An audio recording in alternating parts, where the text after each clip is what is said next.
off cocktails. I mean, that's basically the way it goes. No, I'm kidding. Please, hopefully this doesn't go out on YouTube. Uh, It actually won't. yeah, that's fine. Yeah. I Fuck appreciate that. YouTube. Yes. No, I have a very I wouldn't say it's a unique story in terms of how I've gotten to where I'm at. Whether it be politically or in terms of like my investment thesis or anything like that. I think a lot of people have gone along this train where they were basically normies, right? Like they were people that felt like the system was working for them and all they had to do was work within the system and figure things out. And the truth became very apparent through a number of things that have happened throughout the past. So I was a proprietary trader throughout 2008 and 2009 during the Great Financial Crisis. What's a just for the listener, I'm the idiot in the room. Can you please tell me what a proprietor, whatever that was? That's okay. Essentially, you can think of it as I worked for a firm Okay. where I fronted a little bit of capital and they leveraged me up. Okay. And then Wow. I would essentially trade from my own account. The firm made a percentage off of my head, and if I made money, then they made money. If I lost money, I would still have to pay them a little bit of a transactional fee, and so it was a very one-sided relationship. But the advantage was if you were good at it, you could make a lot of money. Okay. Trading through 2008 and 2009, I became extremely aware of the just the corruption that was built into the system, because I watched people make and lose fortunes, and if you were if you were on the inside, it didn't even matter. I mean, you could basically light $1 billion on fire and it didn't even matter. If you were on the outside and you lit your own $10,000 on fire, you were screwed. Like that was just basically the way it worked. So I kind of came up through that I would call it gauntlet. I also worked in retail banking. Right now I work in basically corporate risk management and property and casualty insurance. And so like I've seen a number of different the behind the curtain within the financial industry. I've known a lot of people, and actually my most recent experience working in the risk management sector, I've worked with a lot of political types as well, insuring towns, school districts, counties, state organizations. And so I've become painfully aware of the way that business and politics combine. And forgive me, I forget the person who coined this phrase, but for the most part, within the West, whether it's Canada, United States, even Western Europe, we live under what is considered a managerial class, and it's very difficult to tell the difference between the politicians and the corporate types because they trade places all the time, right? And so what's funny is, we have a number of people out there that are yelling fascism, fascism, and you actually have fascism. What they're pointing to isn't actually what is the fascism. But we actually do live in a Western world that has a lot of this, at least kind of like fascist undercurrent to it. And it is this combining of the corporate and the political as well as the media. And I've had a number of awakening moments throughout my life that have gotten me to this point. But like, for instance, I am a huge believer. I think we are in a period of time that I don't know when anyone knows when the bubble is going to burst or things are going to fall apart. But I think things like actual hard assets like gold. What are you holding there for the listener? So this is Silver. This is $150 in silver, right? Okay, gotcha. Cool. Actual hard assets are going to matter again. I mean, they always have, but they What kind about of fly under the property, radar. land, owning a house? Are they going to take my house from me, do you think, when all this shit goes down? I would say if you live in suburbia or if you're buying up houses in I'm way out in suburbia, the country. you're gonna get lit up. You're gonna lose. Okay, actual property, productive property where you can farm or mine or do something like that is actually going to retain its value. Um, and so, we live in a world where the the the value proposition is on its head. It used to be that if you worked hard and you put your money away, you saved, you were responsible, you got rewarded. Yeah, yeah. That's not the case anymore. The world that we live in today is a world of high risk, high return. And if you dare be conservative with your money, and again, the word conservative gets thrown around a lot, and we can talk politics after this, but economically, the word conservative means what most people think it means. You actually get penalized for being conservative, which shouldn't have been the case. I mean, the perfect example is basically a meme. It's the 5 silver quarters that basically say, back in the late 60s in the United States, minimum wage used to be $1.25, but it was paid in silver quarters. And so if you were paid those same 5 silver quarters per hour in the present day, you'd be making in excess of $20, almost $30 an hour, which puts you above the average income within the United States.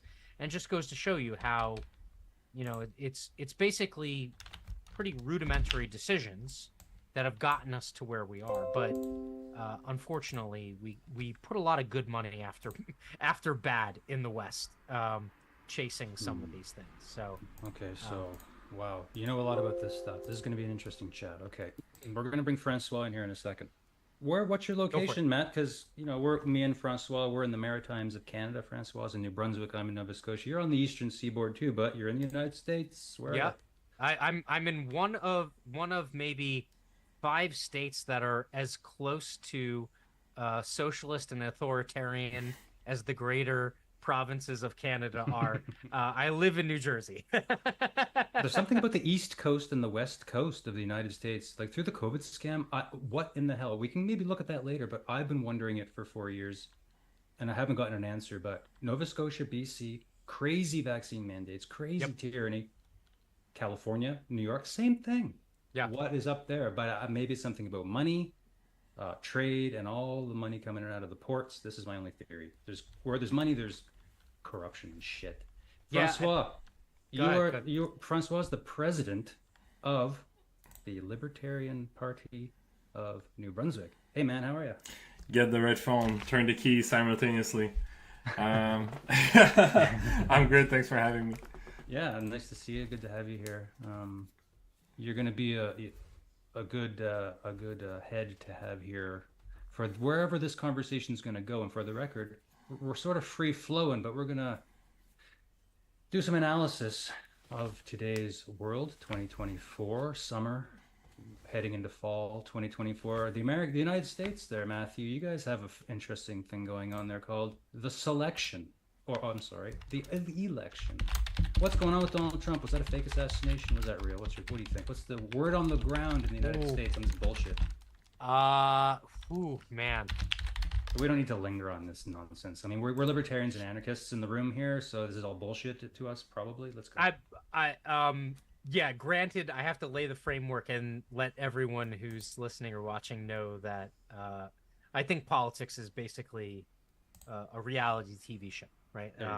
And so from that standpoint, I do think my first reaction when I was actually sitting down at a bar with my wife on date night when the Twitter notification came across that someone had taken a shot at Trump. And my initial reaction when I saw the video was it seemed like some aspect of it was staged, okay? The more I read into it, the more I find out about it, it definitely seems like it was not staged necessarily by the Trump administration. I do think there was some level of planning. The question becomes, where did the planning come from, right? Did the planning come from on a high? Did it come from the intelligence community? One thing's for sure, though. This is the first assassination attempt in history that has basically blinked out of the public's mind the fastest ever. Yeah, right. Yeah, isn't the assassination of American presidents kind of a big fucking deal? Or the attempted assassination. You'd think, right? I mean, people used to talk about this shit for weeks and months and years. Okay, it's almost like it doesn't even exist anymore. It's weird, man. It's very weird. It's a footnote. It's really strange. It's strange. Okay, well, yeah, we don't need to linger on this nonsense. Where shall we go in our conversation today? I mean, should we look at the problems? Should we look at the solutions? Local solutions, as I think we're all in the same boat on many things, and I think local solutions to global problems, maybe? What do you think? Are we on the same game so far here on this front? Well, I'll defer to you and Francois. I don't exactly, and in fact, like, if you want to educate me, okay. My understanding is Canada is similar to the United States in some ways, in that we have big differences, don't we? Yeah. Well, like you said, the East and West Coast are very much so kind of the more kind of like socialistic or kind of like very top down oligarch or technocratic seats, right? And then when you get more to kind of like the center part of Canada, it seems more like the redder parts of the United States. It's almost Republican, right? Hunting, outdoorsy, self-sufficient. Drilling oil. I used to say that Alberta was the Texas of Canada, and in some ways, I guess it still is. They still don't take much shit from people out there in general. Yeah. I'm not there. I don't want to speak for Alberta. Anyway. No, but I mean that's my understanding of Canada, and I think maybe the only difference is, you have a slight change in terms of how your government is formed. That, and you basically have Fidel Castro's illegitimate son heading up your prime minister seat. But but that being said, it seems very similar. It seems like you're in a very similar situation to what the United States is going through. And I'll give you credit. The resistance within Canada, I've actually found, and this could just be me being displaced from it and just watching too much news or whatever. It seems like the resistance has been actually more in Canada against, say, things like the COVID regime and the lockdowns than it was in the United States. I mean, would you share that opinion, or do you think that's actually flipped? Just a quick maybe take. Where we are today, it seems like you can say how we were 2 years ago, 3 years ago, 4 years ago. Things may, but today, in my mind, here in Nova Scotia, I'm getting the vibe that there's a lot of people are saying never fucking again with this bullshit. Fucking no way. But you have people extremely captured at the other end, which could be a good percentage, 10, 15, 20, I don't know. Every time I buy groceries, there's 5 people in a mask at the store, and those are the captured people. There's something wrong in their head. I'm sorry. They're completely captured. So, I mean, I don't know what to say. I can't take the pulse really too well because social media, it's hard to use that as a gauge because we form our echo chambers. But people who come to my house, like, I'm doing a lot of work here. Like, I'm a prepper and a homesteader, and that's my skill set. People are coming here digging. Dump truck drivers are coming, excavator guys. People are delivering me gravel, there's people here doing things for me. And when I talk to the workman in my local area, they're all on the same page as me and you and Francois. Yeah. There's a fucking scam going on in our world, and it is getting very dangerous the longer this shit goes on. Yeah. Wherever they're leading us, I don't know where. I just feel darkness in my heart when I think about our future.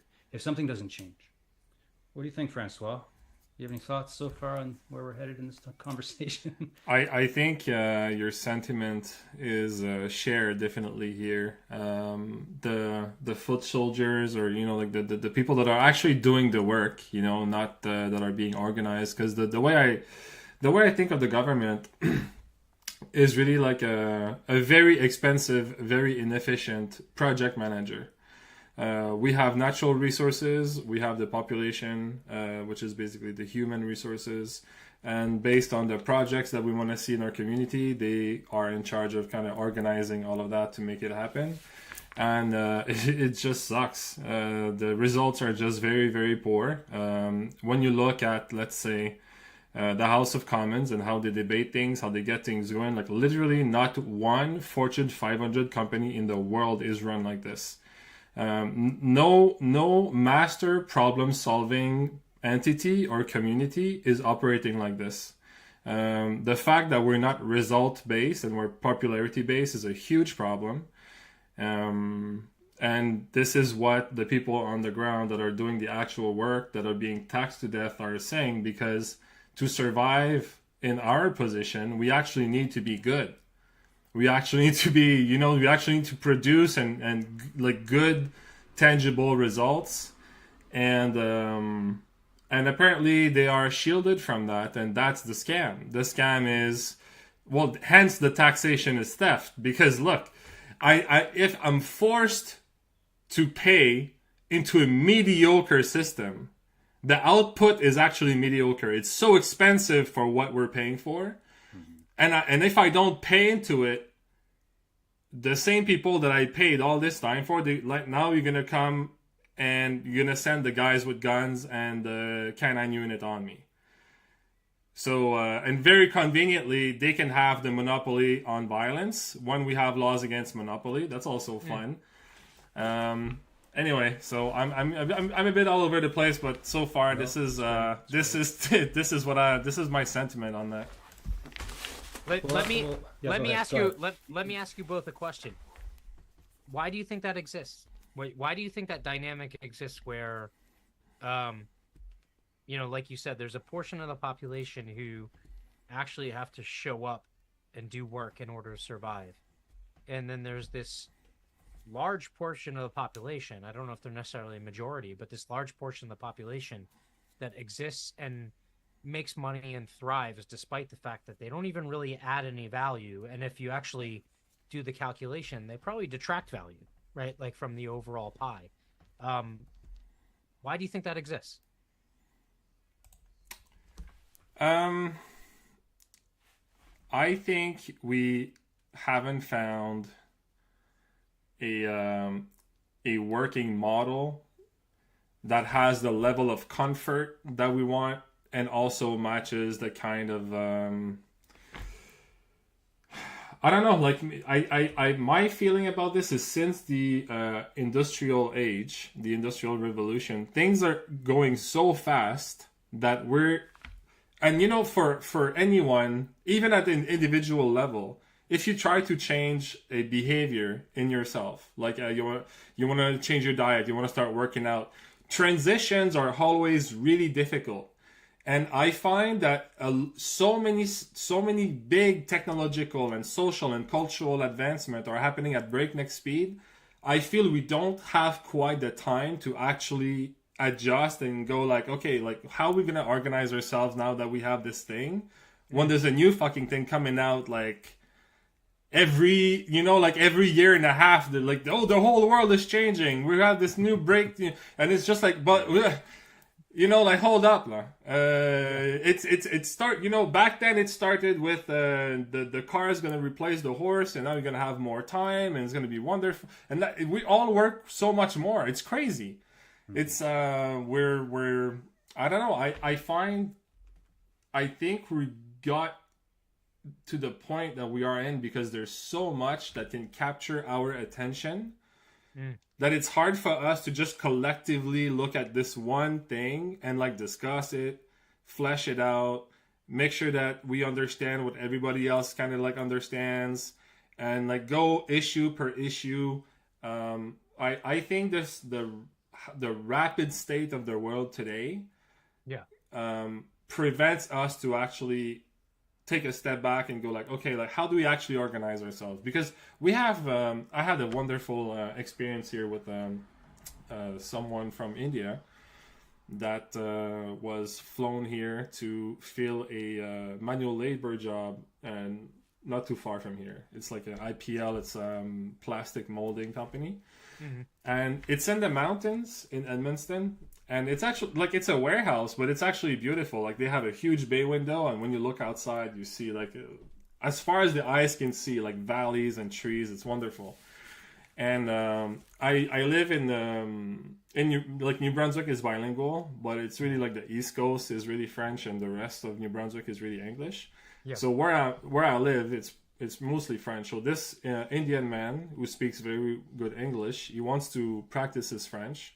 So he turns the TV, listens to the news with the subtitles on, and the news is talking about a housing crisis.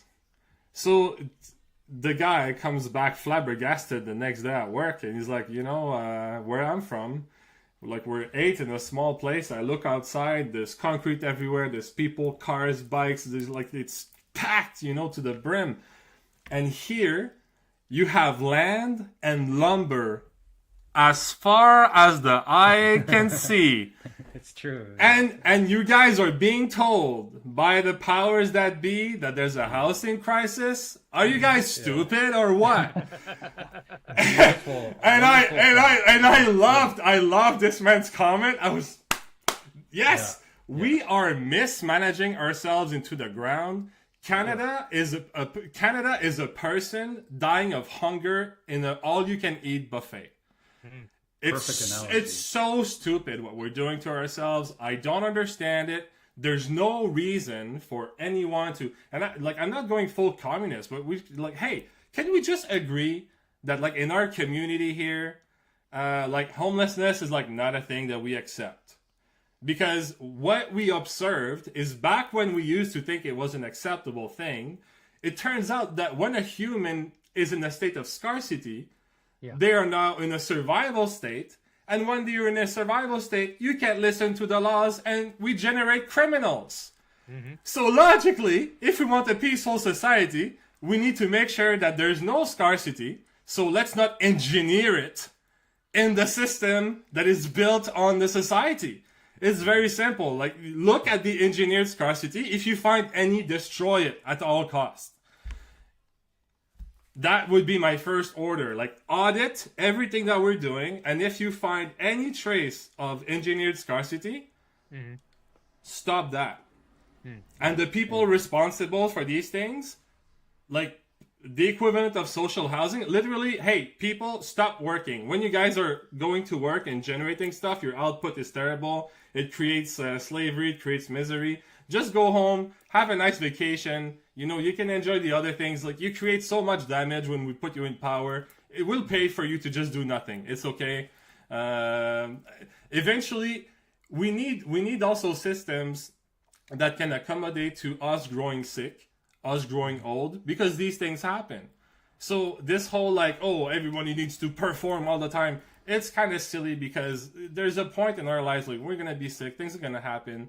It can't always be boom boom boom. Again, we should just focus on abundance, creation of wealth, and maximize all of our policies, all of our cultures, the TV shows, the comic books, everything we produce. We know, we've seen, we know how the marketing schemes are working. We know how algorithms work. There's so much that we discovered, but when you look at how we apply this knowledge of the human mind, is just so pathetic.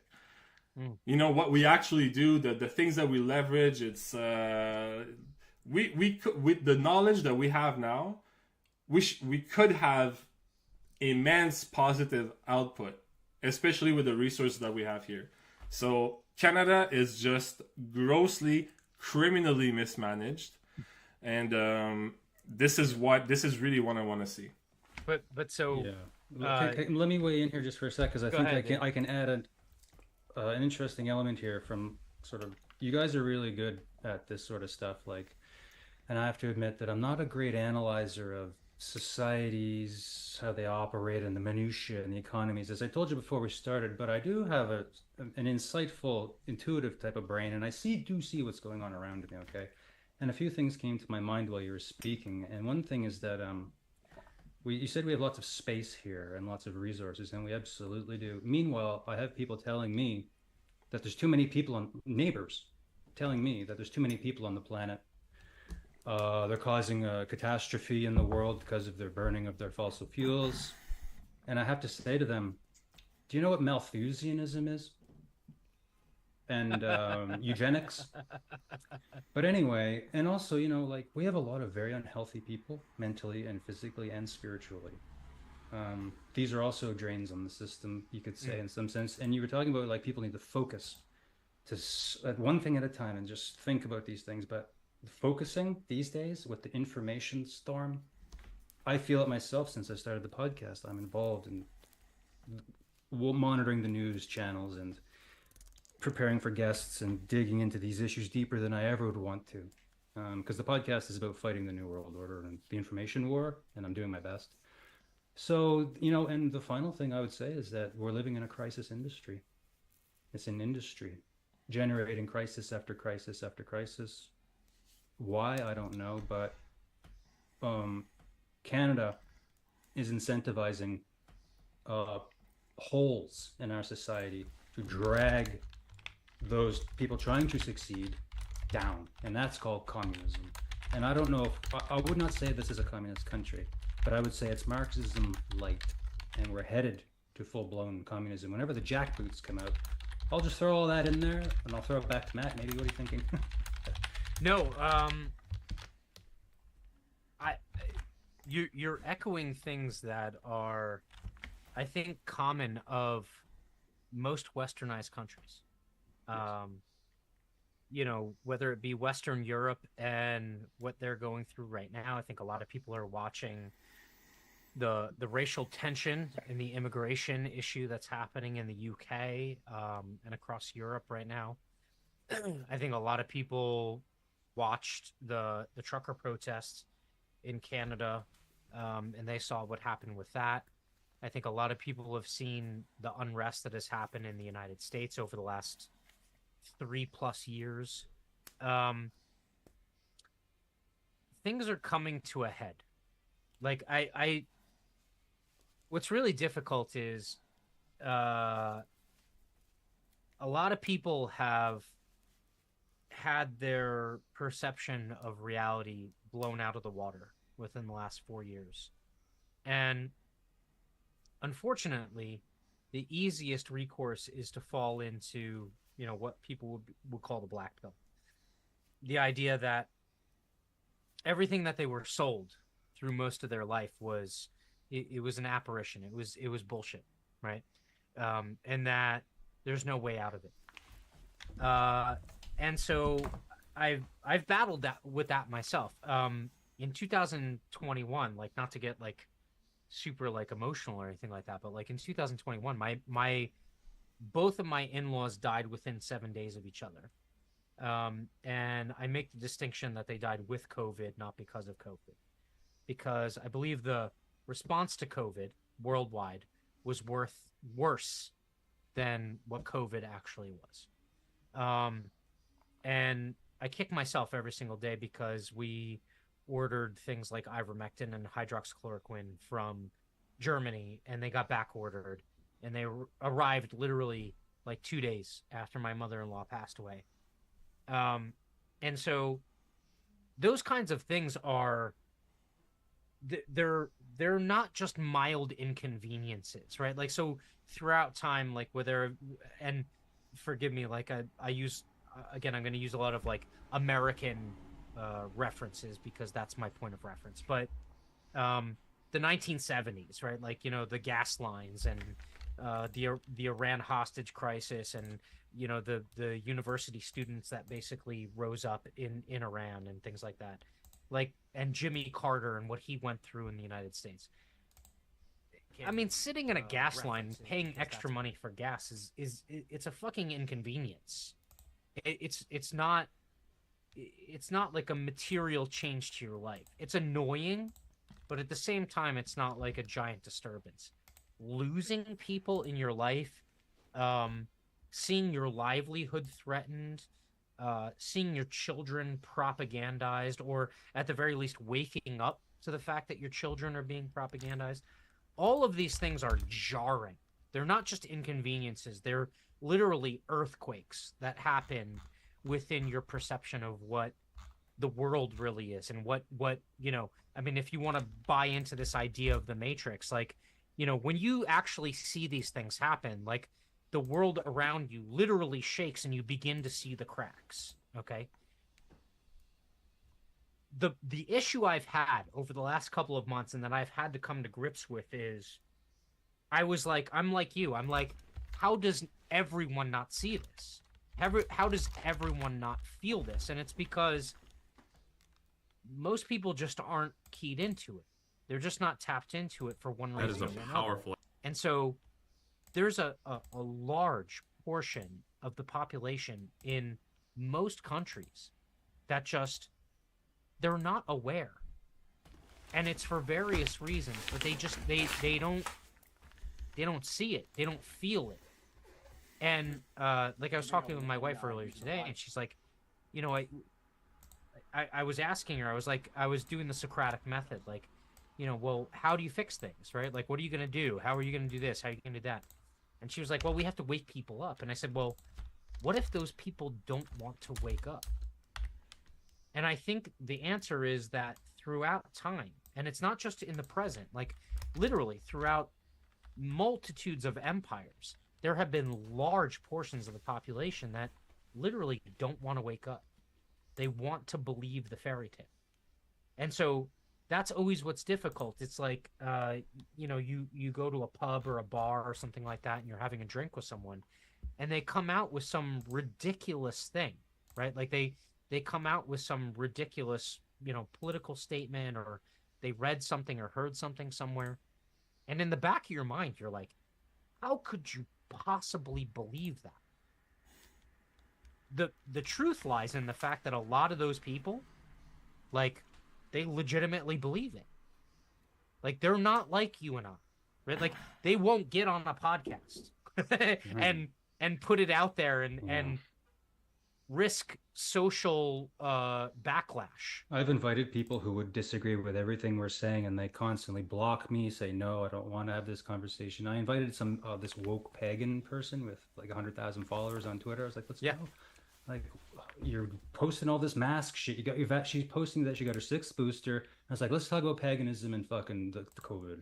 It is what an interesting conversation that would be. First of all, I would love to talk about paganism with her, but second of all, the aspect of that person coming on a platform like this, or even just on a one-to-one basis, they have to be willing to question the fact that their reality has been false, right? I have a really beautiful analogy, just very quick. Here's what it is: 80% of the population have to be this way for some reason, for the survival of the species. They work, they don't think, then they just do things, and 10 or 20% of the population are more guys like us. Like, we're questioning things, we're seeing things happening, and it's like, and then, but society needs those people too, the innovators, the thinkers. Like, you know, like, you're doing everyone's doing the thing here, and I'm doing my thing in my own little way. But the point is, like, if everybody was an anti-authoritarian questioner of the system, nothing would get fucking built. The roads wouldn't get. It would just be it would be worse than anarchy, probably. So, isn't that an interesting thing to contemplate? Well, you have to remember, I'm someone who identifies as a non-denominational anarchist. Okay. Yeah. And so the way people use anarchy as a word typically responds to nihilism, right? So like the black pill, right? Like if everything is fucked, I might as well go out and steal and rape and murder and kill, right? Like, I mean, that's actually a logical progression if that's actually what reality is. My definition of anarchy is more of like a, you know, if you've ever read or listened to Michael Malice, I mean, it is simply the most elementary version of it. I want every interaction in my life to be voluntary. Yeah. I don't want to be subservient to anyone. And if anyone tries to make me subservient, I'm going to resist, right?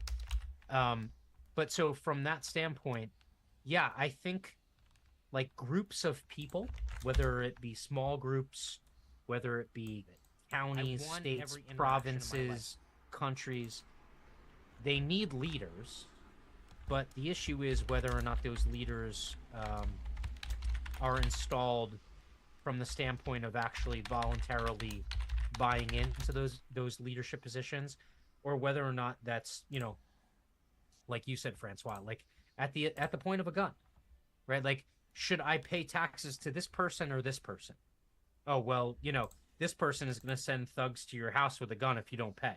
Oh, okay, well, I'm paying that guy, right? Like, that's a natural, logical step that happens. Is it right? No. And, to your point, David, there's a very small portion of the population that when the gun is pointed in their face, they will still say no. Most people will say yes. They'll say whatever I need to do, right?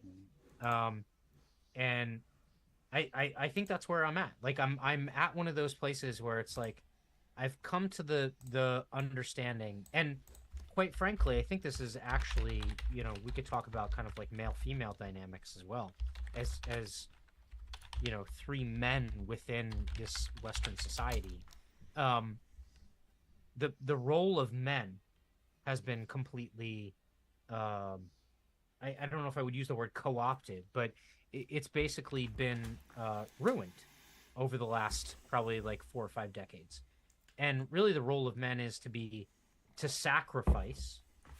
And for that sacrifice, there are certain types of rewards. And those rewards are, you get to be the one at the front of the line, right? Like if you sacrifice and you work hard and you're the strongest and you do your job the best, like you get to be at the front of the line. And so that's been demonized. That's been basically, spoken about as toxic. And it's been this like, and I think the answer is that most people, like, that's a control mechanism. And most people, when they look at that thing, there are certain self-interests. If they are beta males, if they are even females that are afraid of like an alpha male, they are happy to be like, oh no, that person's bad, because they're afraid, they're scared. But at the end of the day, when things hit the fan, like, who do you want? Right? Like, who do you want in your corner? Do you want the guy who's actually willing to go out there and like be on the front line? Like I always thought about like D-Day, right? I forget how many Canadians were involved in D-Day, but there were tons of Allied forces involved in D-Day, storming Normandy and the other beaches. And just thinking about the mentality of someone that when the front of that landing craft dropped and you were faced with a machine gun and mortars and artillery, what the hell got you out of that boat? Right? Like, what got you running forward? And I'm not gonna lie, sorry, like, if any ladies watch this, like, your asses would have been in the back of the fucking boat. Right? Like, there's not very many women that actually would have advanced on that beachhead. Because there's something that is genetically and spiritually built into men that cause them to charge, right? Even if they're the most weakest willed, if they have other men at their side that are willing to charge, they will go to, right? Maybe I wouldn't call this pushback, but I would call it an added element to consider here. With the COVID scam, whenever I saw someone screaming in a shop, I'm not wearing a fucking mask, god damn it, you call the goddamn cops. I'm not wearing, you know what, it was always a woman in her 50s. That's or whatever, interesting. right? Or a lady. And the men were all masked up and staring at me like they wanted to kill me because I was also not wearing a mask. Yeah. So I don't know. So just a funny maybe twist to the thing there. That's interesting. That I can tell you that in the United States it was very much flipped. It was like a very male centric pushback. Okay. Interesting. In fact, I got my wife in trouble a couple of times. I mean, it's hard for me. I can't really put D-Day and fuck you, I'm not wearing a mask today. It's not quite the same, but I just thought that the ladies, thank goodness, they were like, God damn it, no. I mean, well, I was just like, you know what, I'm just not, just calm. I'm not gonna do it.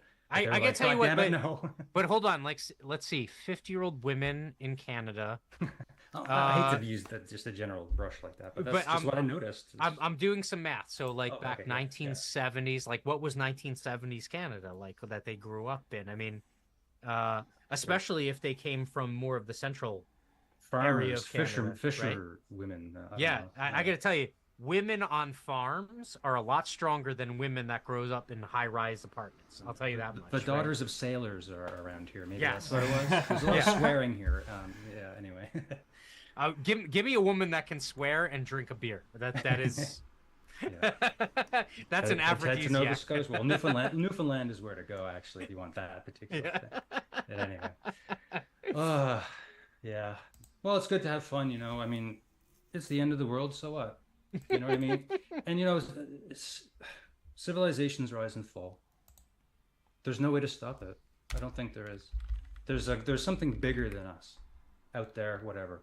I'm not a Christian, so wouldn't go that route. But I do think big. I think big. You know, and I do think about cosmic cycles. The leaves, they come and go every year. It's like So does empires. You know, I can't explain it beyond that. You know, you were talking about we touched about a few things now, but just recently the woman in the high rise versus the daughters of sailors, right? There's also something about being born in the colder climates where we actually have to, and I don't think we really talk about this or acknowledge it like as a culture. But if you're unprepared, it's pretty much like it can be death, you know, like which is not the case for a lot of people. A lot of people, you can do like tremendous mistakes and you know, you go live under a bridge with your shorts and no problem, and as long as you can get by for a long time. Here it's 6 months of death is waiting for you. Being homeless in Hawaii is really easy. Yeah, yes. Oh yeah, of course. So it also generates like a different kind of breed of people. I find a lot of Canadians. What I'm hearing from abroad is we tend to like plan ahead, like always. Like there's like an anxiety that comes with, I guess, the climate because like out of survival, right? Well, you know, Newfoundland is a great example of that, and I'm not going to cut you off. I'm going to stop. But right. Like, if anyone looked at Newfoundland history when they settled there, there's no fucking soil. There's nothing, and those people eked out a living, and they needed that boat to come every 6 months to bring them salt and whatever fish hooks. I don't know. Right. But there's tough fucking people in Newfoundland, my friend. Anyway, continue. I just wanted to touch back on a few things that you brought up, like you know, like how some people they avoid coming on the podcast to challenge their views and. The most outrageous things that I've seen, I was with my wife and my kids, my little family. I think they're watching now. Hello. There was a protest because there's a girl in near the Fredericton, I think, area, Jasmine Como, her name is, and she took the shots to be able to go to her prom, and she ended up in a wheelchair. And so there's the protest with her telling her story on the megaphone. And at the end of that street, someone with one of those signs, you know, like vaccines are good. And, you know, like, so I just went to that person. I was like, hey, there's someone like you should probably meet that person. Like she's literally at the end of the street. With that big process here, and she's very open to talk about this, and I think it would be good for you to hear what she has to say about that, and maybe it would help you have a bit of an understanding. Eyes down, like, you know, like almost like ignoring that I exist, you know, as a defense mechanism. And I was thinking about like how do we get there? And I think it has something to be with the cost of being wrong in our culture. And you know, like socially, we shame each other a lot. And if I go back to the climate thing, like if you do something wrong, if you plan ahead improperly, like the consequences can be great. So being seen as someone who had the incorrect way of thinking, I find that we kind of built the social environment where people want to hide instead of just being open to just say what they think, because they know that the reception will be, oh, you think this, but have you tried this? And let's look at the results and let's get interested, instead of like, you fucking stupid, you know, like all this, like, why? Again, I go back to like, let's look at the result of the output of certain behaviors, and let's just abandon them based on what we get out of them. Yep. So the whole thing of people just being so afraid of being seen as, I had the incorrect train of thought, I find that if we can find a way to just like chill and be a bit more accepting and patient with each other, which again we can't do once we're in a state of survival, which is the snake eating still that we're in right now, is I don't have the patience, I don't have the time, you know, I need to work the 3 jobs and have half of this tax, otherwise they come for me. It's insane. It's so insane what we're doing to each other. And this whole also this whole you brought up this whole toxic thing. The kind of like framing that I like to use for this is, you know, the sheep will view the wolf as evil, but objectively the wolf is just hungry. Mm-hmm.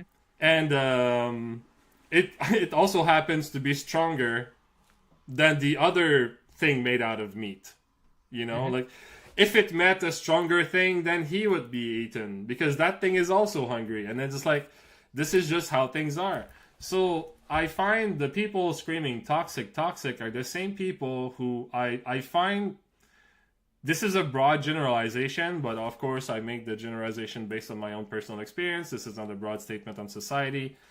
There's a lot of delusion.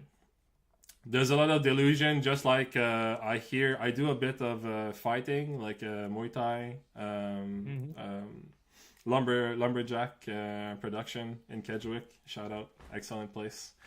And you know, it's easy to find someone, like let's say you talk about fighting in the room, and the people who like watch a lot of movies and never got into a scrap with anyone. Oh, you know, if I start something, bro, I see red, and like it's no, like no one with actual experience will say this. It's like there's like a humbling experience. So, but this whole the people screaming toxic, toxic, they're actually very all the ones that I personally met, they're all very weak. They're all weak, and the thing they have in common is they love the idea of delegating the security. Like the self-defense is never their job, you know. It's been, and since birth they're okay with it, and it's very comforting. I get it. Comfort is a killing poison, eh? You know, my parents are here for me. My teacher is here for me. The principal is here for me. The security guards is here for me. 911 is here for me. I never got to practice. I'm now a full adult person. And if someone raised their voice at me, I could just point to authority and whoop, it would just go away. Well, then, that's not gonna yield a very strong, resilient kind of people. So, of course, you're gonna have people looking at strong people, like sheep looks at wolves, and go evil. Because they're afraid, because they know that they can't win against them. But at the same time, if they're in trouble, who do they call? Guys with guns. Yeah. Isn't that interesting? So they don't even trust themselves with guns. Yeah. I can't have guns. They can have them though. That other group of people with the special hats, they can have them. Not me though. Not me, not my neighbor, because this is scary. You know? Yeah. What's even worse though is they also project. Because I don't trust myself with them, I don't trust you with them either. Right? Like that's also worrisome. Yes. Yeah, there's a lot of self-censoring going on, going back to what you started with there, and people are afraid to talk to each other, and I feel it myself, you know, this indoctrination space we're in is very insidious, even to me, someone who thinks, oh, I'm red-pilled, whatever, and I see the scams, but I actually don't fully understand the scams, really, but I see them that they're happening, but I mean, you know, in talking to my Malthusian people in my neighborhood, the people who think there's too many people in the world and there should be less people, and these things are crazy to me, but it's hard for me to say, you know, can we talk about that? This climate change thing that you're always talking about? But no, because they won't want to have this conversation, because I've tried, and it's almost broken the neighborhood up. And I'm Libertarian Anarchist, and my neighborhood is an asset. and I want to be an asset. So I grow food, and I grow food for them, and they don't even know it. I'm prepping for my neighbors. To me, this is something that can save the fucking world. If everybody would care about the fucking neighbor. I'm a little bit more Darwinian than you. Okay, I know which yeah. one of my neighbors don't have guns. I'm just telling you. Yeah. But yeah, no, like things are inverted, aren't they? Yeah. We're living in a complete upside down where the people screaming at us because we're not wearing a mask, or we speak out against the COVID regime. They're calling us fascist. The trucker convoy, fascist, fascist. Well, they are the fascists. These people screaming and spittle flying out of their mouth as if they are an actual Nazi. And the final thing is that, these people are also, like you said about the security and outsourcing their strength to others to deal with their problems. This is the nanny state. Mm. And we're heading into a transhumanist nanny state where it's like, time for your new injection, time for your new update. And the chip is coming online. Central bank digital currencies are coming to save everybody from the economic collapse that is on the horizon. 10 years, the chip, whatever. It's coming, man. Why don't we talk about central bank digital currencies? And Matt, you're the expert here, man. Is it happening? Is it going to happen? What's the deal? No, they've already run tests. I mean, there's several that are already in operation. Yeah. A couple that have already failed. They pulled them back and then tried to reintroduce them. A couple of African nations. There's a couple of different ways I can take this conversation. I think you're right. The worst manifestation of CBDCs is complete control. That's basically what it is. It's I forget who said it, but they basically said if you gave intellectuals all of the power positions, all of the influential positions within society, it would actually be a complete train wreck, because they have a hubris to them where they think they know what's correct. And so they'll basically fix everything for everyone, and they will make reality in that vision. And CBDCs is a tool. It's like almost the ultimate tool to do that, is to give these kind of like Ivy League intellectuals the ultimate power to be able to direct the lives of every single individual on the planet. And would it be money? Would it be money, or is this social credit? I'm confused about which is which with this. Well, yeah, this it's a little bit of everything. I mean, it's a synthesis of money. It's a synthesis of a social credit score, and it's also the addition of ESG. And the one thing that I keep coming back to is a quote by Michael Malice that I'm gonna butcher the quote, so I don't know if Michael's gonna watch this, but he's not. Do your best. Yeah, he's got better things to do. But Yeah. He basically says that the people that are in favor of a social credit score are the ones who literally have nothing to add to humanity, and so they're in favor of a social credit score because the only metric that they can compete on is compliance, and so they basically say that my ability to comply is higher than other people. So let's have a social credit score because I'll rank higher, right? I won't rank higher in bench press. I won't rank higher in how I can shoot a rifle. I won't rank higher in, my understanding of finance. But what I can rank higher in is you tell me what to do, I'll fucking do it, right? That's their thought process. And so CBDCs are a gigantic threat, right? The juxtaposition to this is that I think the rollout of CBDCs actually will result in parallel markets that technically already exist, and people will end up creating those parallel markets. And so in kind of like this theoretical physics idea of one action creates an equal and opposite reaction, I think once CBDC hits, there will be an alternative marketplace. A lot of people think it's crypto. I really don't think it is. There's a couple of cryptos out there that I'm interested in that I think will actually do well over a long period of time. Spoiler alert: I don't think it's Bitcoin. I think Bitcoin will end up being a collector's item.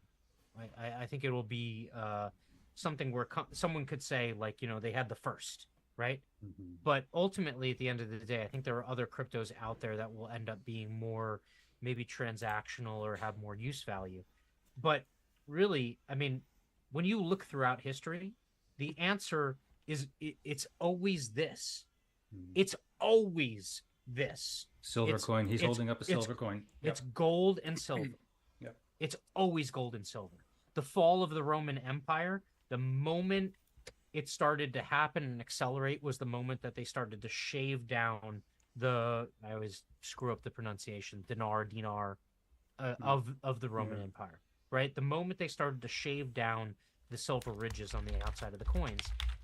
Once you don't have sound money, everything it's and this is the problem. The people that are Bitcoin maximalists, just like libertarians, just like a number of other groups that are out there, they get the criticisms correct, right? Like, so Noam Chomsky, okay, gets the criticisms of the system correct. The prescribed solutions, I don't believe, he's correct on, but most of these people get the issues correct. The solution is I mean, it's Occam's razor. It's like, it's the simplest and most logical solution is always the right one. If we went off of the gold standard in the 70s in the United States, and I forget when it happened in Canada, and England in a similar fashion, and all of a sudden everything went to shit, well, what do you think the answer is? Right? Like, the answer isn't that we have to make up mystical digital money. The answer is we got to go back to what was working. We talked really early on in the episode about kind of like people's predisposition to throw good money after bad. I think the one failing of humans is that we're lemmings, in the sense that we're running towards the cliff. And it's almost impossible for us to make a change before we're off the edge of the cliff. It always has to get to the point of catastrophe before things actually resolve themselves. And that's really unfortunate. And quite frankly, it really starts at the individual level. Like, I mean, you could talk about on the societal level, but like I was, again, I'll talk back to the conversation I had with my wife earlier today. Like, everyone who's like, oh, society should go in this direction, society should go in that direction. And I'm like, those people that say that, they haven't made that change in their own life. Who the fuck are they to say that society should go in this direction when they haven't actually done the thing themselves? Right? Kind of like the people that are saying, oh, there's too many people. It's funny, these ones are never the ones just taking their lives. No. Yeah, like, aren't you people generating carbon, causing problems with your car? Just off yourself. Mm-hmm. Oh, why do you say that? Well, why do you say that? Reduce the problem by one. Yeah. You're like, reduce other people, not me. Yeah, very convenient. I hate to even give details of one of those people, just in case some chance that they realize I'm doing a podcast and they're like, "Oh, David's been doing a podcast. Why don't we check it out?" And I start talking about them. It's you, Karen. We're talking about you. Yeah. Joe, that fucker. No. Let's just say I know somebody who talks like a Malthusian, who thinks we need to reduce the population to save the planet. Yeah. Who owns very large vehicles, numerous vehicles, has a very large bank account, eats very bad food and is very obese and very unwell generally as a person. So I'll leave it there. But I think that this is a model that many people are living. Talking this way, eating this shit, being unhealthy and being fucking stupid and causing problems for everyone else. That is the intellectual's MO. The idea that they want to take reality and they think reality is imperfect, right? The reason why the salt of the earth people seem to kind of get it a little bit better, even though they might not be, and I'm using air quotes, like intellectual, is because they live real life every day. Okay? The person who lives in a Park Avenue apartment doesn't fucking live real life every day. That is a fairy tale. They don't live reality. And so, you know, those people that are on the ground, they understand what it is to do the things that are required of survival. I live amongst people. I'm in a suburb. I live, 30 minutes away from New York City. Wow. There are literally millions of people that don't understand where food comes from. They have no ability to conceptualize what it goes into making a strawberry. They have no clue. They just think it materializes in the store or the restaurant that they go to.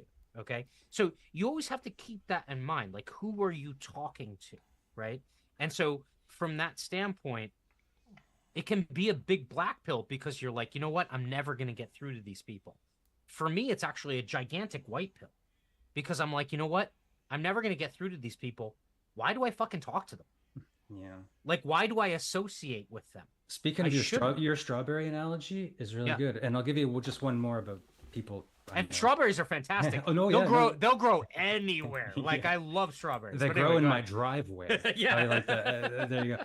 No, I've had people over from the neighborhood, and I was like, "Would you like some carrots? Would you like some herbs? Pull them right out of the ground. Isn't it great?" Because I think it's amazing. I think it's Yeah. fucking amazing that I can eat 100 different things that I got going on out here, and some of them grow all by themselves every year. It's Mhm. called a perennial. Mhm. And you just try to say, would you like to have some of it? And I got this comment. David, we're not in need, you know.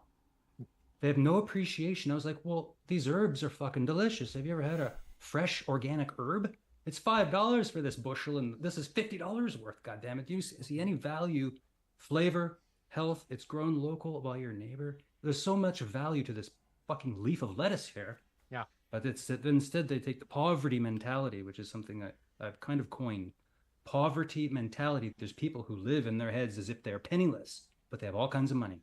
Mhm. And if you know what I mean. Anyway, just the strawberry made me think of that. That happened recently, There, and I was there's like, demystified by this. there's a very how should I put it?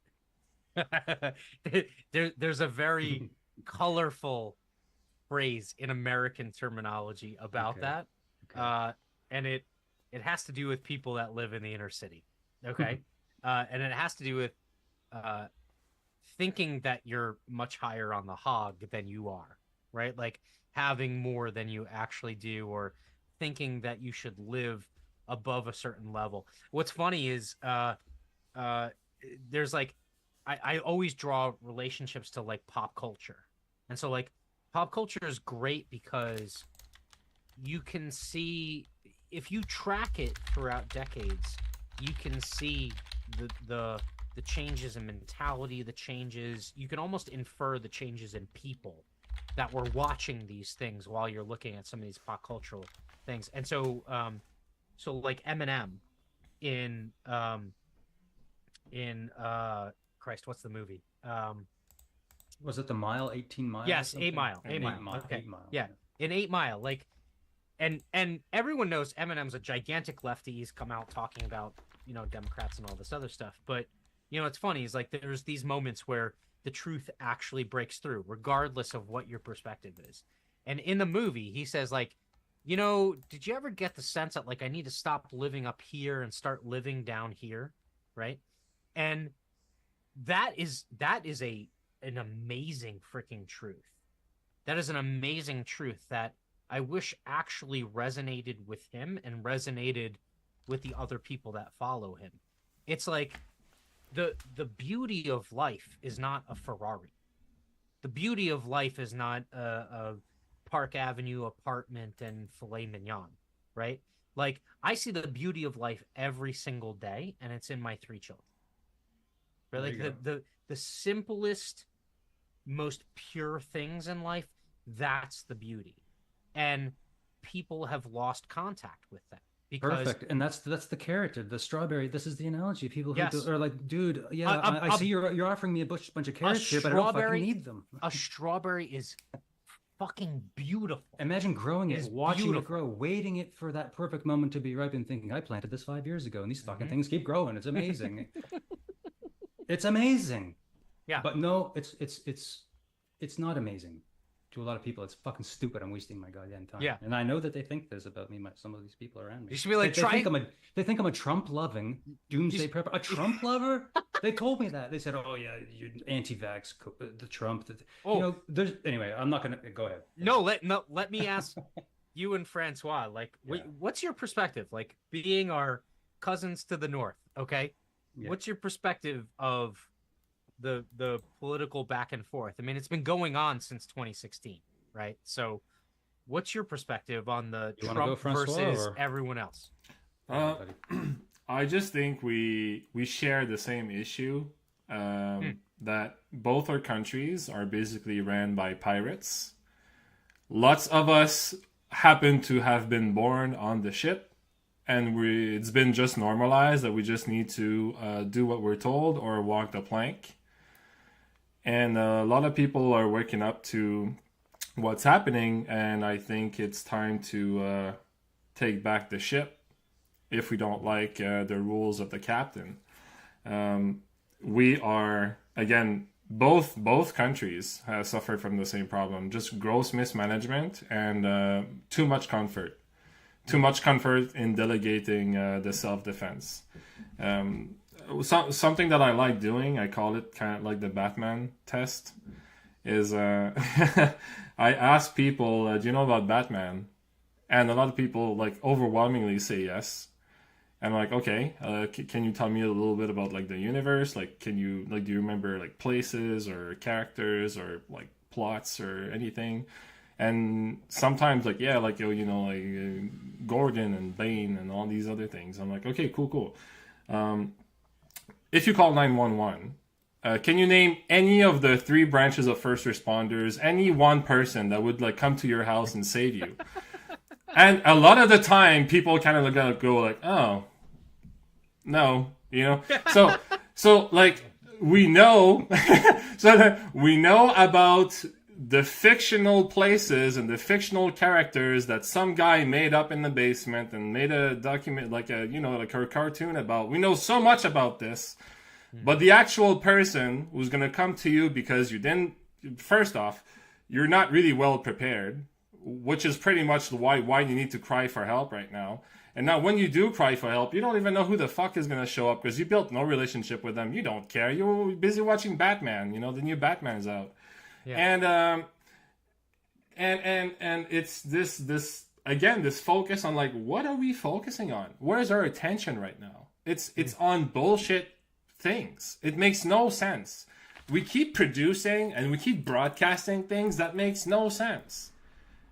So, and both our countries are stuck with this, it's almost like an invasion by the entertainment industry. And in my mind, like, I don't know if you're familiar with like a Control F, like find and replace on the computer. Yeah. So when I hear entertainment, my brain just switched that to distraction immediately. So like entertain from what? Right? Distraction from what?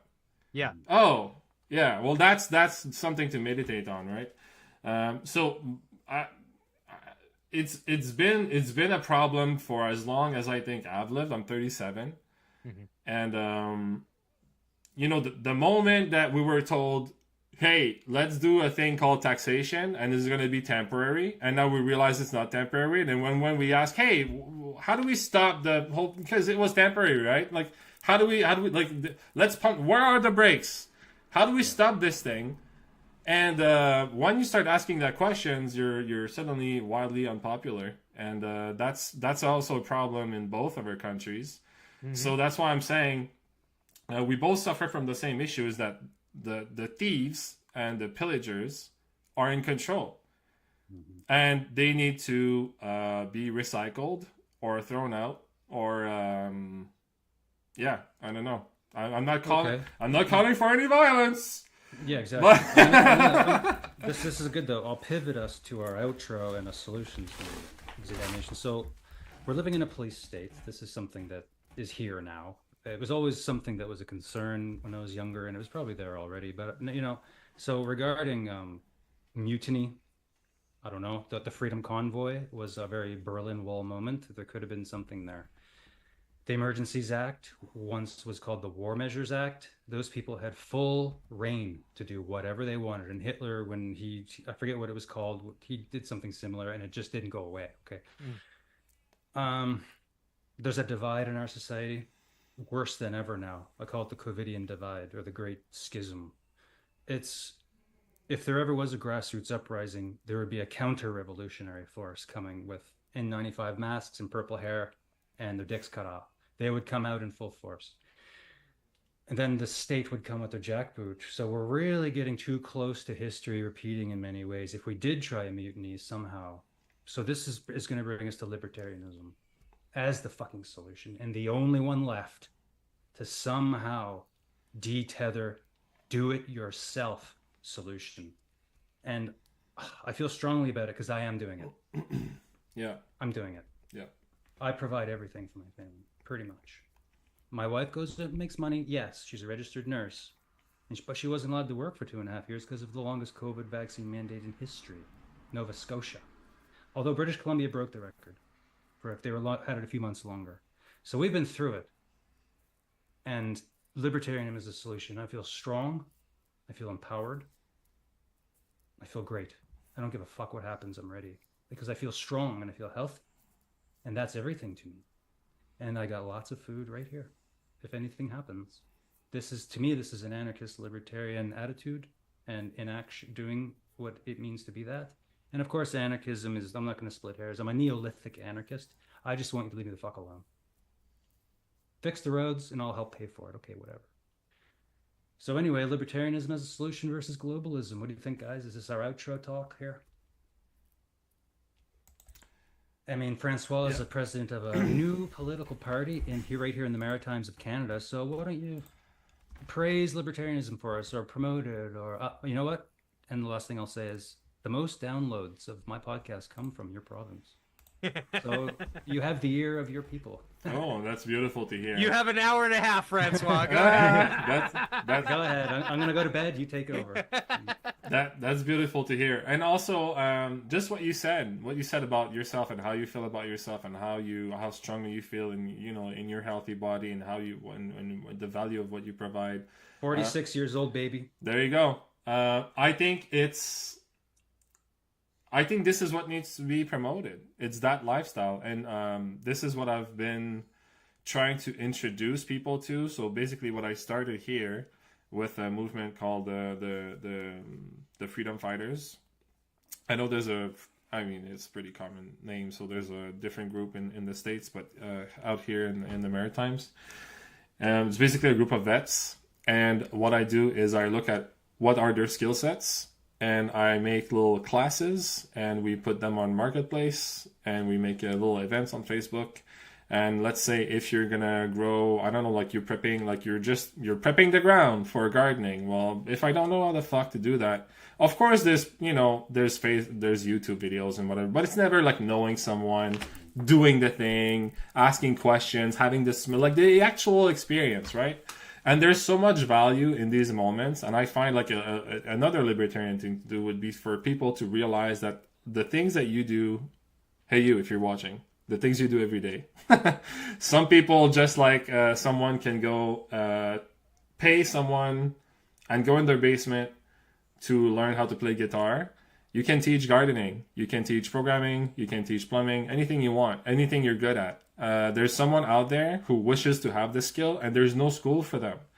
So if you have something that you have that might be of value to other people, just like offer it, be open. If you don't have an offer, people don't know that they can code to you and do a transaction with you or an exchange of some sort to get your knowledge and them your knowledge back or your money or whatever, the contract that you want to have with them, then it's complicated. And, a lot of people that are struggling right now, they're struggling because they only add value to one entity, which is one employer.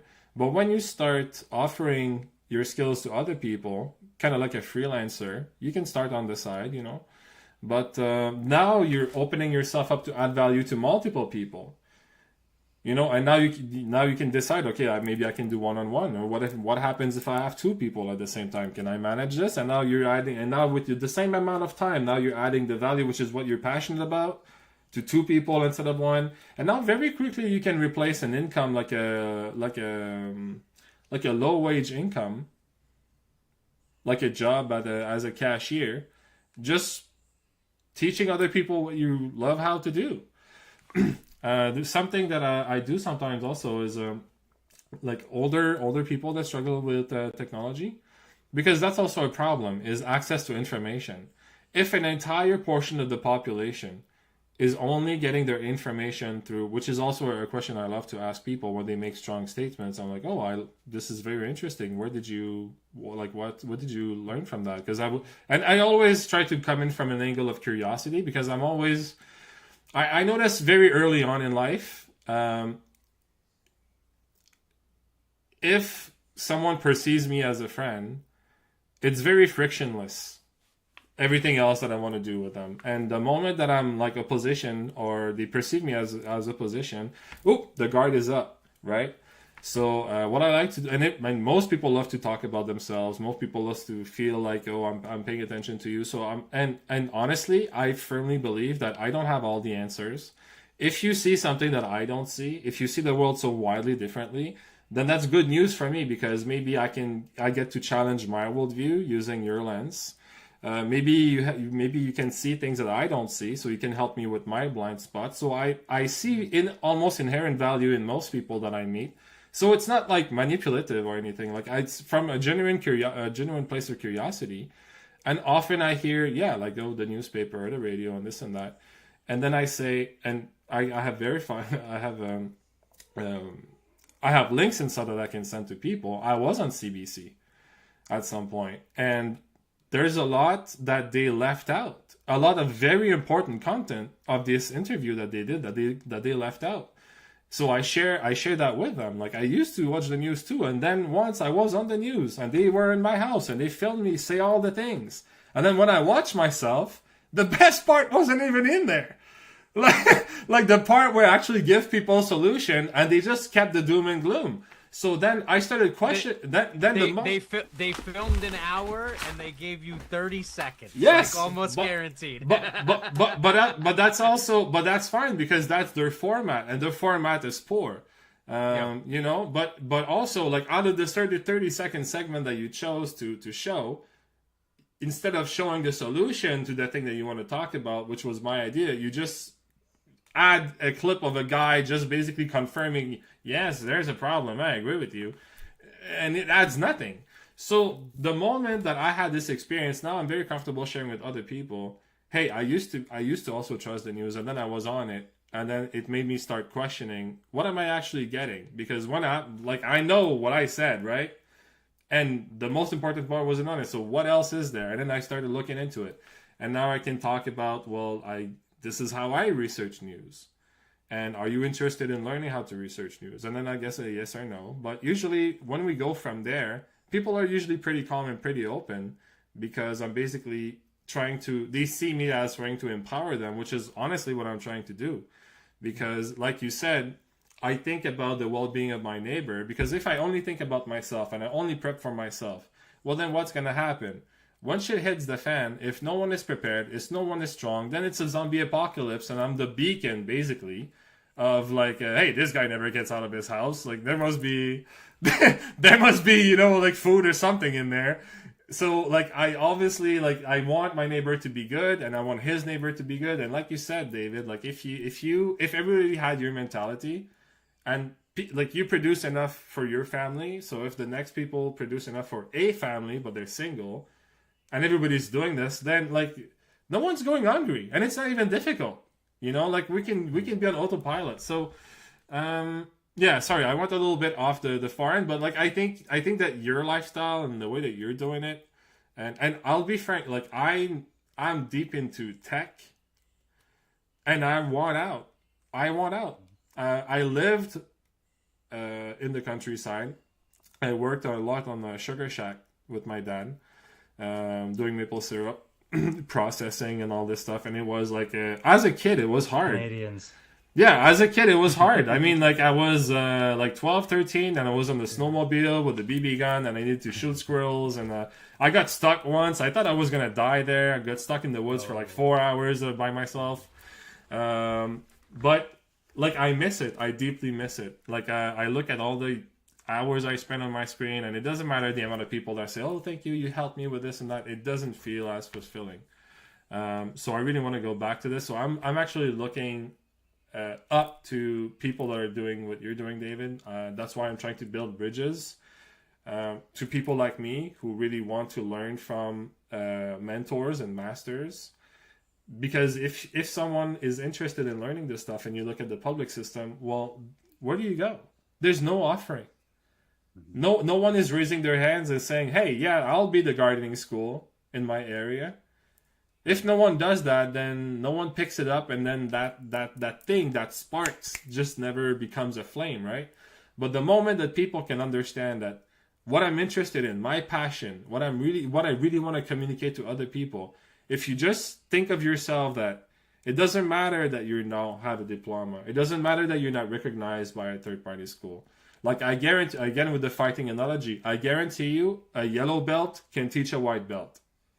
Okay? Yeah. And even a white belt with 4 weeks in can teach a white belt with 1 day in. So even if you're not a master at what you're doing, you can still add immense value to other people. And I think that if we all open up ourselves and we're just like, okay, this is what I'm willing to teach, this is what I want to add to the community, which is essentially what it is, right? Then we can kind of like reconnect and have more of a bunch of, ideally, I would see like people as individual freelancers, and we all enter like mutual contracts with each other.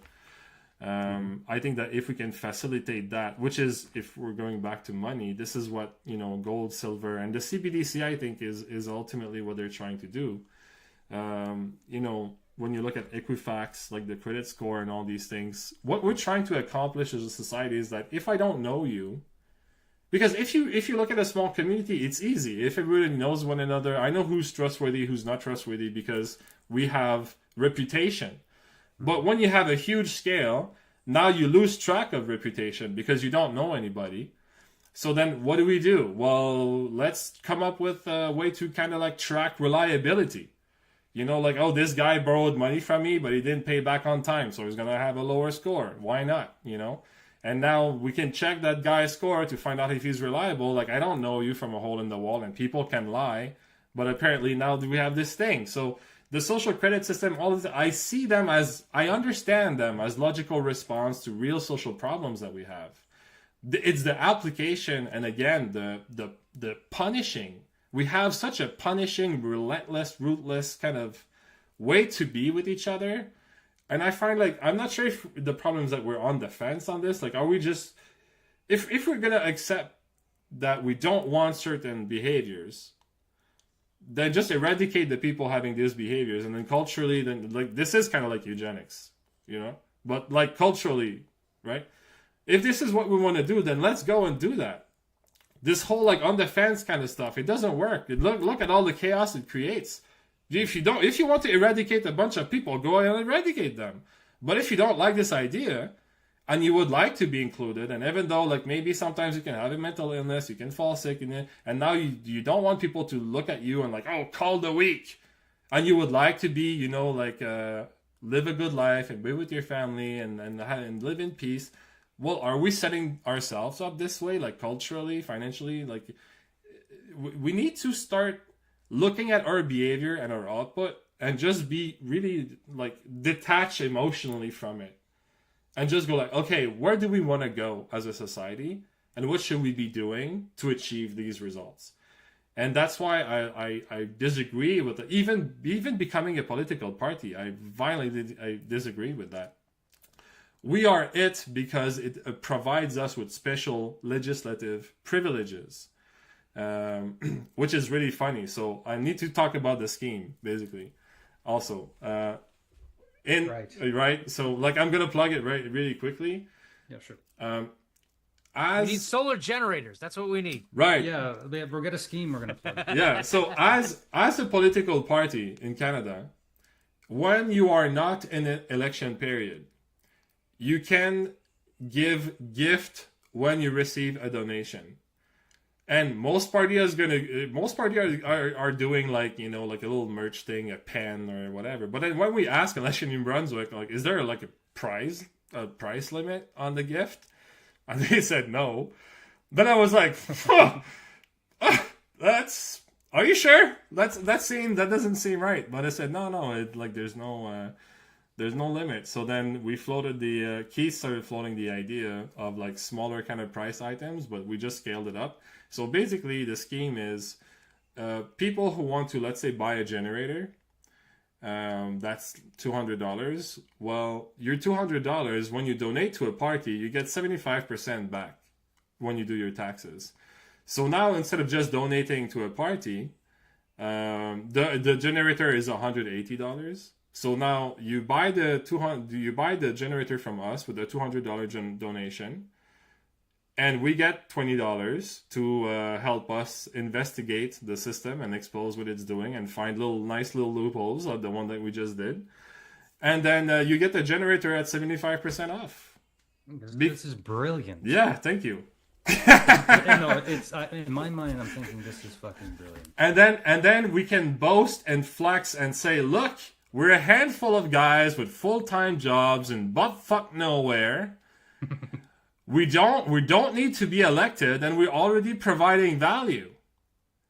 How in the fuck do these other big parties can't even offer that to you? Yeah.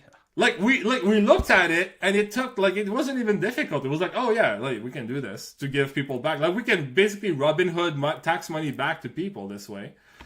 And now we can become a platform where we actually don't need to just ask for a donation. We can provide real value back, which was one of my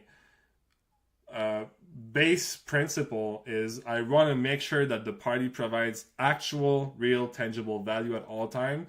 We don't ask for donations just because we want to exist.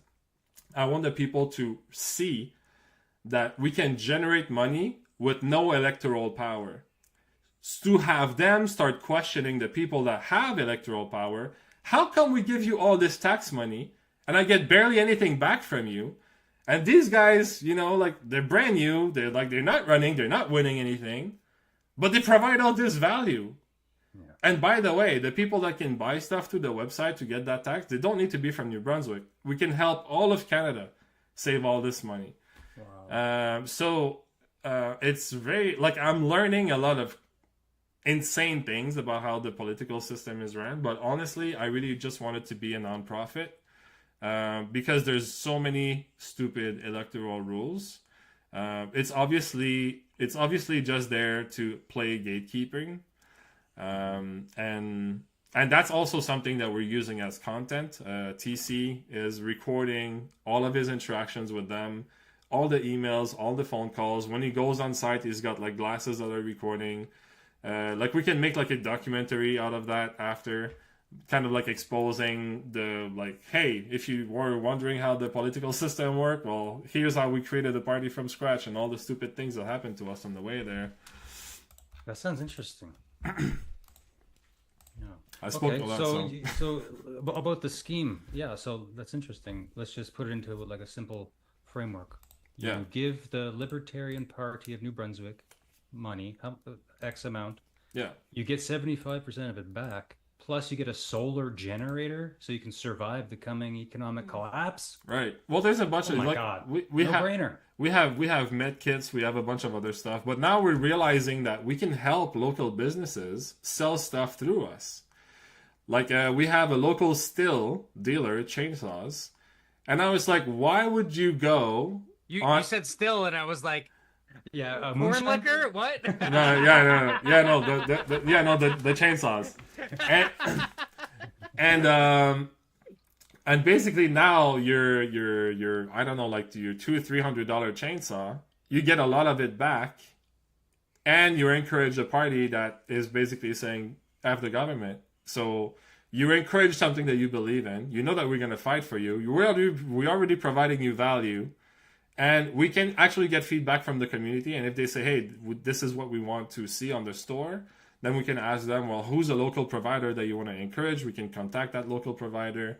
And then we can also like completely eradicate shipping fees, because we can just locate a local dealer and be like, hey, we received a donation. We would like to buy this for that person. So then they can do a local pickup. It's just so easy. It's not even hard. Like, it's just so pitiful to look at something as big as the current government in place and how it's just stupid. Man! So you're really laying out this thing. It's so simple sometimes to just do it yourself and realize how much fucking abundance you can get. Yeah. I planted carrots, bang, I got 50 pounds or whatever. Wow, all I had to do was do this with my fingers. Sprinkle, sprinkle, sprinkle. And water the goddamn thing. And it's like, I got all the carrot. I'm not going to be buying a carrot for 365 days, probably. I had a great year with carrots, but that's a side issue. We should think about our wrap up. We have a great dynamic here, and we're going to do this again. Keith, the founder, Keith, what's his relationship to the party? He's the founder, right? Yeah, founder and leader. Yeah, he was going to join us, but he was a little busy. But we should get together again, you guys, because I haven't laughed and had so much fun. Like, okay, my podcast, I look at pretty serious things, okay? And sometimes it drags me down. And I've been wanting to have something a little more light, trying to think about maybe having people to share pictures of their pets and talk about their pets or something, just laugh and be goofy. Because everyone would love that, wouldn't they, in some sense? Open their heart a little. Anyway, no, thanks for talking about some important and serious things, and providing some laughs also, because this is very important, we're humans here tonight, I think. I would have to say the people that are the most adamant and effective fighters for freedom are the ones that live behind the wall, right? Like, there's a lot of people in Texas, in the United States, that are advocates for freedom. They're fantastic people. They don't have to live the same life that I live, right? They don't have to live the same life that you guys live, right? Like, we live behind the wall. And what I appreciate the fact is you're talking about practical solutions, because I think a lot of people, they talk ideologically, and then that's it. That's the end of the conversation. The only other thing is they think that voting, that they're going to vote their way out of whatever tyranny that they're under, which is a complete farce. I actually find voting to be a control mechanism. I don't think it's a tool for freedom at all. I think it's just a way of keeping people asleep, right? Yeah, I call it an insult. Yeah. And so at the end of the day, I mean, there are the people that are really fighting for true freedom are the ones.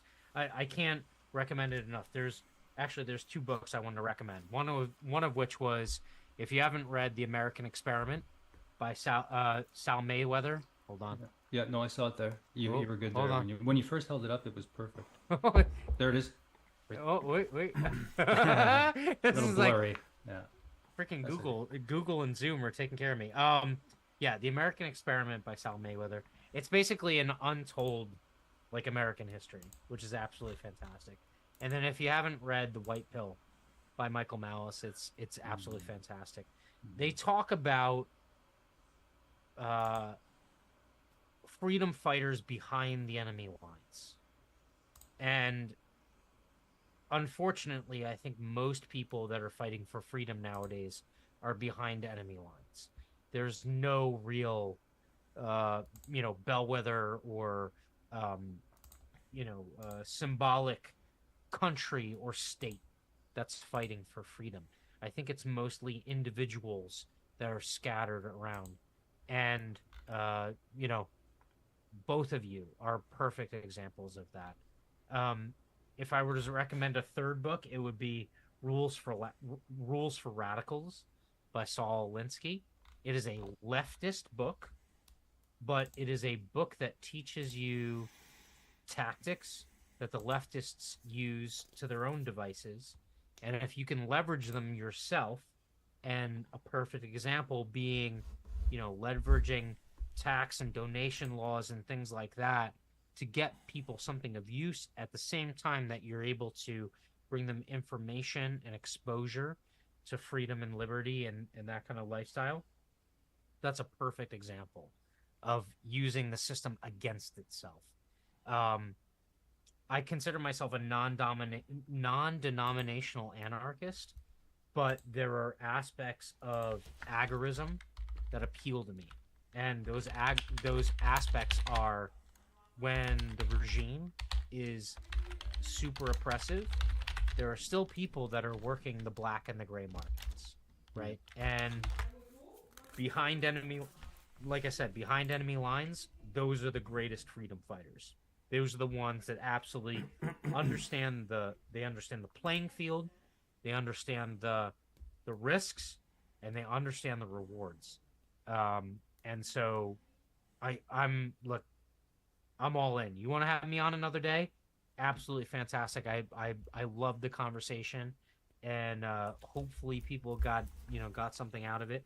I wish one day I were to have a garden as prolific as yours, David. Mm-hmm. Right now, mine grows strawberries, potatoes, and raspberries. But one day I will have something that goes beyond those that trifecta of not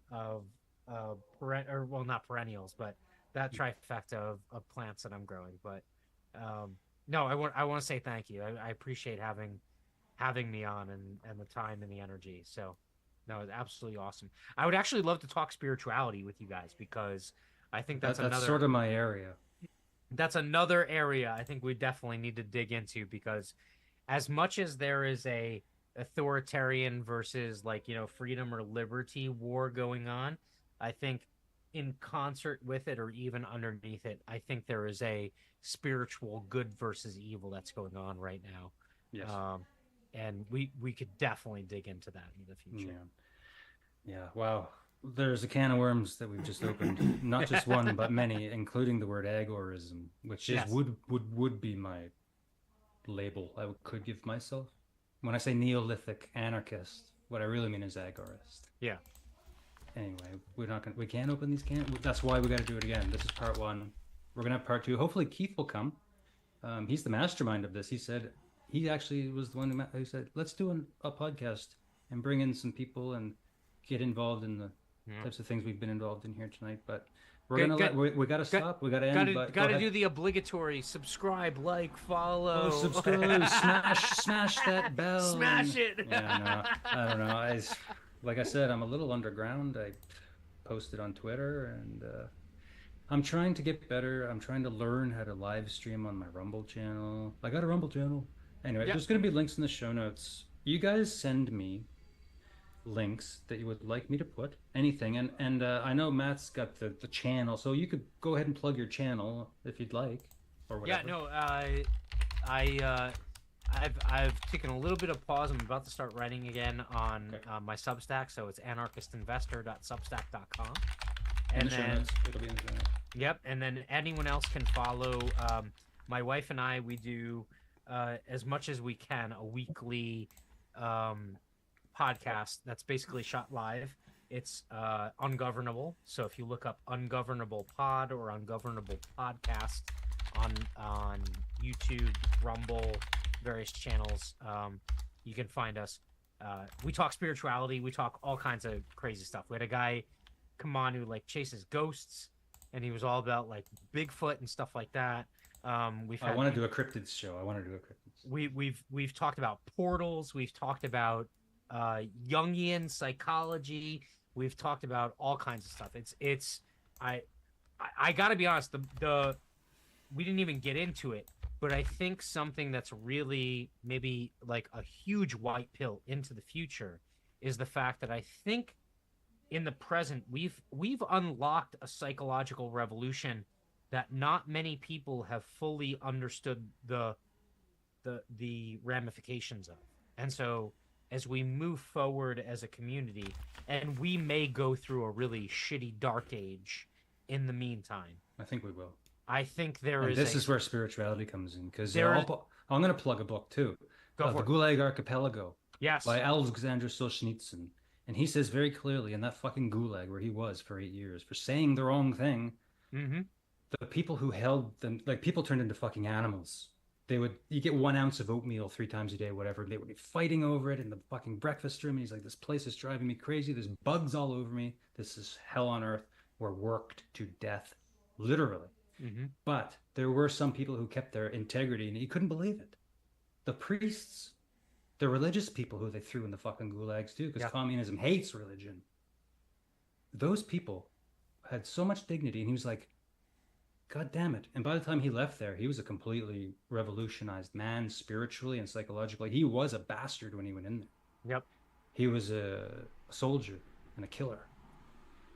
That's a book everyone needs to read right fucking now, because that's where we don't want to go. There is a new age that is possible. I can't say that it's actually going to be materialized, but there is a new age that is possible of truly honorable, I want to say people, but I really think that, like, this seems misogynistic, but it's not.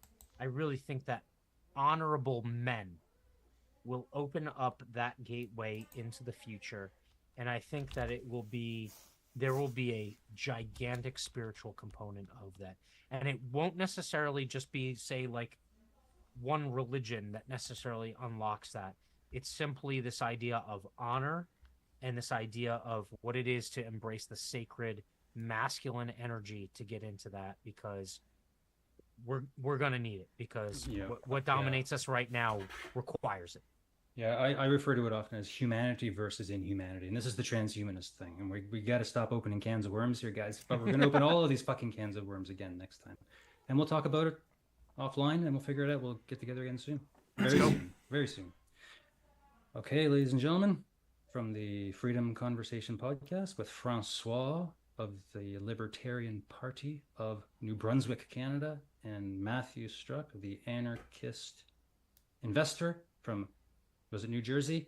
The Communist Republic of New Jersey. And from the Communist Republic of Nova Scotia, we're out. Goodbye, one and all. Bye-bye. Thank you. Recording stopped. Okay, guys, that was awesome. Have a great night, and I really look forward to talking to you guys again. I really do, because I think we all bring something. Like, I don't understand currencies and economies and stuff, but like, I was a Buddhist monk for a while, and I've done meditation more deeply than many people, I think, do, and that has revolutionized my thinking. Anyway, there's things I could say. We have to talk much deeper. We have to do a spirituality one, because after losing my in-laws, a year after, my father committed suicide. Okay. I can tell you that what saved me was my wife is very spiritual. I'm very, at least in the past, I used to be very kind of like technical. My wife is very spiritual. She got me into transcendental meditation. There you go. I got into cold plunges and like gratitude journaling and things like that. It literally saved my life. That's what I liked about your podcast. I saw you and your wife podcasts, and I was like, these guys have a very interesting thing going on here with a lot of things they could bring to a conversation. I think a lot of people in the United States, at least, think that the more kind of conservative perspective is linked to, say, Christianity and that kind of thing. I am seeing a gigantic shift towards what I would call like spirituality, but like right-wing spirituality, and it's not necessarily Christianity. It's something. I coined the term, spiritual libertarianism. Yeah, something to ponder. But anyway, we gotta go. I gotta go. All right. Because you see what's happening. Yeah, this is good. We're gonna do good things. Okay. Goodbye. Yeah. Thank you. Have a good night. See you.